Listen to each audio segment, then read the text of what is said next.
ধারকে মা কাটেই না। আরে কাটবে কাটবে। এত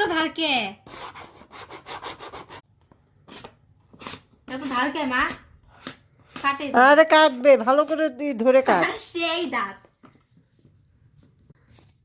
ভালো করে ধরে কাট। ধারকে বেরিয়ে গেছে, ওটা ঢোকা, ভালো করে ঢুকিয়ে নে। হ্যাঁ মা নোবেল দাও কাটছে।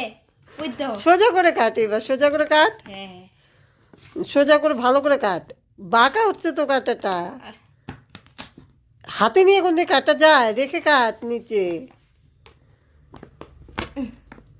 বাবা গো, আর এটা দিয়ে গাছের কাজ করতাম না, নষ্ট হয়ে গেছে, ওই জন্য এখন আর ধার নেই, নতুন এগুলো কিনতে হবে।